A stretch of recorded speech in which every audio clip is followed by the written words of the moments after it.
গুটি কলম করে আমি কতটা সফল হয়েছি এর আগেও অনেক ভিডিওতে আমি তা আপনাদেরকে দেখিয়েছি। অনেকেই আমার কাছে রিকোয়েস্ট করেছেন আমি কিভাবে গুটি কলম করি তা যেন ভিডিও করে দেখাই, কিন্তু অত্যন্ত দুঃখের সাথে আমি আপনাদেরকে জানাচ্ছি যে সময়ের স্বল্পতার কারণে আমি আপনাদেরকে এখন পর্যন্ত ভিডিওটি করে দেখাতে পারি। তবে ইনশাআল্লাহ অতি শীঘ্রই আমি কিভাবে গুটি কলম করে থাকি তার একটি প্রপার ভিডিও আপনাদেরকে অতি শীঘ্রই উপহার দিব। আজ আমি পেয়ারা গাছের পরিপক্ক গুটি কলম সংগ্রহ করা দেখাবো। সুপ্রিয় দর্শক, এতক্ষণ ধরে আপনারা স্ক্রিনে যে পেয়ারা গাছটি দেখতে পাচ্ছেন এটি থাই প্রজাতির একটি মাতৃ পেয়ারা গাছ। এই পেয়ারা গাছটির বয়স 5 বছর। আর এখন আপনারা স্ক্রিনে যে পেয়ারা গাছটি দেখতে পাচ্ছেন এটা হলো মাধবী পেয়ারা গাছ। এই পেয়ারা গাছটির বয়স 4 বছর। এই মাধবী পেয়ারা গাছটাতেও আমি দুটো কলম করেছিলাম। আল্লাহর রহমতে আমার হাতে করা প্রত্যেকটি গুটি কলমই ভালোভাবে সফল হয়েছে।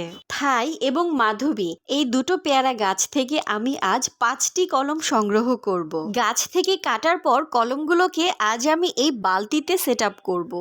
সেজন্য এই বালতিগুলোকে আমি এভাবে রেডি করে রেখেছি।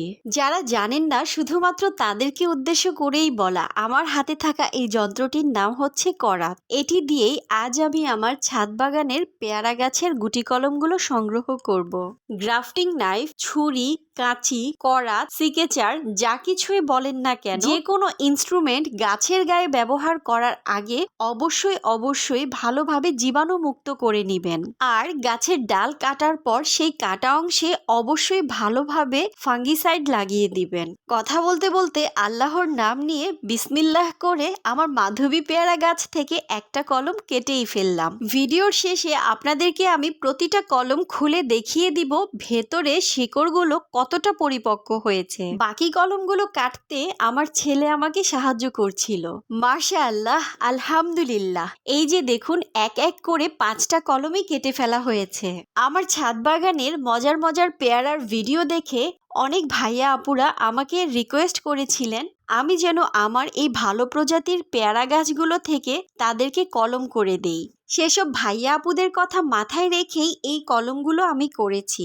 আপনারা যারা সুমিষ্ট এবং অত্যাধিক ফলন দিতে সক্ষম মাধবী ও থাই প্রজাতির কলমের চারা খুঁজছেন তারা দেরি না করে স্ক্রিনে দেওয়ার নাম্বারে আজই যোগাযোগ করুন।